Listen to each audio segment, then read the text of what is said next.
جب یقین بگڑ جاتے ہیں تو یقین کے بگاڑ سے اسباب کو اعمال پر مقدم کیا جاتا ہے.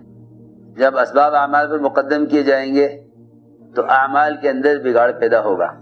جب اعمال کو چھوڑا جائے گا اسباب کے لیے تو اللہ رب العزت زندگی کے تمام نقشوں میں اور تمام شکلوں میں بگاڑ کے فیصلے فرمائیں گے.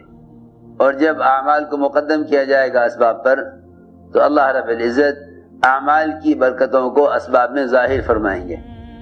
اس لیے سارے اعمال کا مدار فرمایا گیا ہے کہ سارے اعمال کا مدار ایمان پر ہے.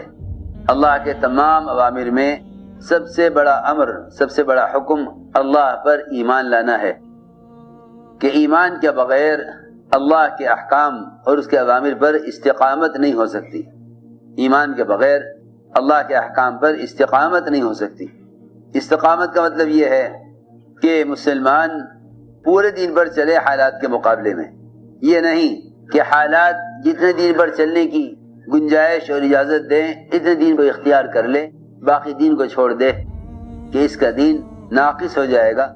اس لیے کہ استقامت دین کے کسی ایک حکم پر جمنے کو نہیں کہتے بلکہ پورے دین پر چلنے کو استقامت کہتے ہیں. اللہ ہی نے فرمایا قرآن میں وَأَنِ اعْبُدُونِي هَذَا صِرَاطٌ مُسْتَقِيمٌ کہ تم میری عبادت کرو، یہ سیدھا راستہ ہے.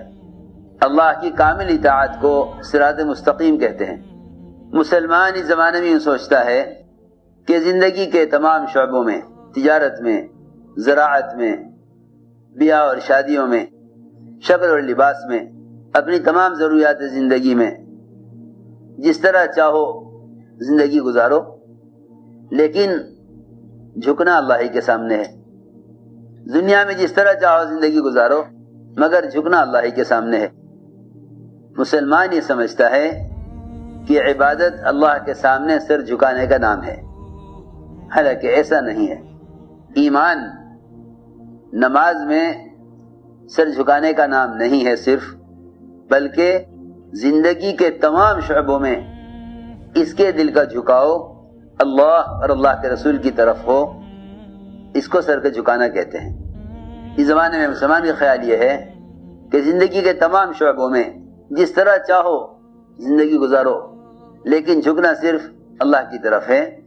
میرے دوستوں، بزرگوں، عزیزوں، سر کا جھکانا عبادت نہیں ہے صرف، بلکہ زندگی کے تمام شعبوں میں اللہ تعالیٰ کے احکام کا پابند ہو کر چلنا، اس کو عبادت کہتے ہیں. استقامت یہ نہیں ہے آدمی زندگی کے تمام شعبوں میں سے کسی ایک شعبے کا حکم پورا کر دے. اس آدمی کو استقامت نہیں ہے جو نماز کا تو اہتمام کرتا ہے لیکن حلال نہیں کماتا، کمائی کے نقشے حرام لیے بیٹھا ہے. زندگی کے تمام شعبوں میں اللہ کے احکام کا پورا کرنا، اس کو استقامت فرمایا ہے.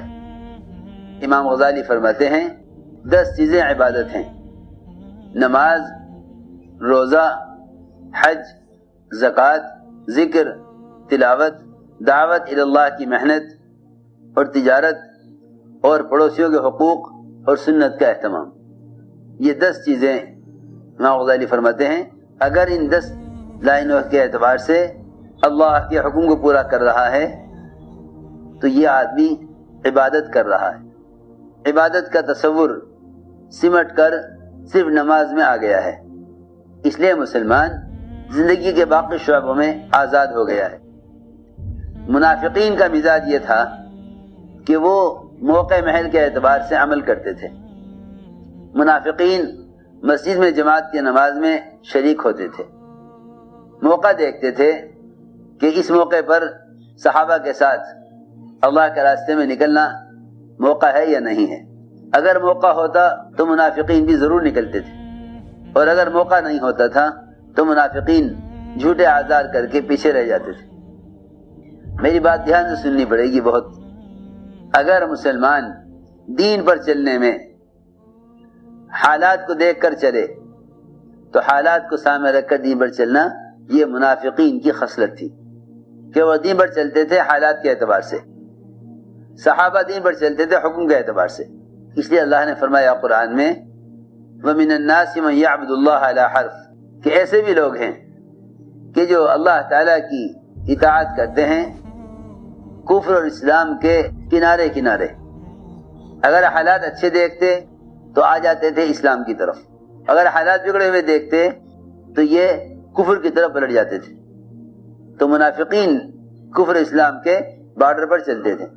بارڈر پر چلنے والی قسم وہ ہے جو یوں کہتی ہے کہ صرف فرائض پورے ہو جائیں بس یہ کافی ہے اسلام کے لیے۔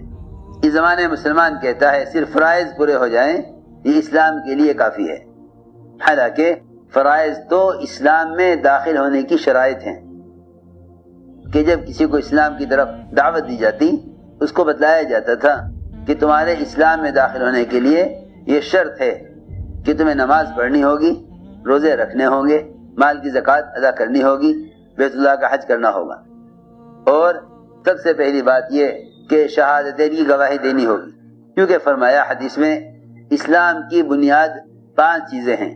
یہ تو اسلام کی بنیاد ہیں، پھر اسلام کیا ہے؟ اسلام کا تعارف اور اسلام کی پہچان اور اسلام کا کمال وہ اتباع سنت میں ہے۔ صرف فرائض تک اسلام کو محدود سمجھنا یہ گویا اسلام کی بنیاد تک اسلام کو محدود کرنا ہے، ایسا نہیں ہے، بلکہ آپ جانتے ہیں کہ بنیاد ہوتی ہے، بنیاد پر عمارت ہوتی ہے۔ عمارت سے پہچانا جاتا ہے کہ یہ عمارت کس مقصد کے لیے ہے، یہ اسپتال کی عمارت ہے، یہ مسجد کی عمارت ہے، یہ ہوٹل ہے، یہ اسکول ہے، یہ کالج ہے۔ بنیاد نظر نہیں آتی بلکہ عمارت نظر آتی ہے۔ اسلام کا تعارف وہ اتباع سنت سے ہوگا۔ صرف فرائض پر عمل کر کے مسلمان یہ سمجھے کہ دین کامل ہو گیا ہے، ایسا نہیں ہے۔ میں عرض کر چکا امام غزالی کی بات، فرماتے ہیں کہ 10 چیزیں عبادت ہیں۔ ایک بات اور سننا غور سے، عبادت کہتے ہیں اللہ تعالی کی کامل اطاعت کرنے کو، اور اطاعت یہ اللہ کا حق ہے، ایسا حق ہے نہ اللہ کے غیر کی اطاعت ہو سکتی ہے نہ اللہ کے غیر کی عبادت ہو سکتی ہے۔ ایسا حق ہے نہ اللہ کے غیر کی اطاعت ہو سکتی ہے نہ اللہ کے غیر کی عبادت ہو سکتی ہے۔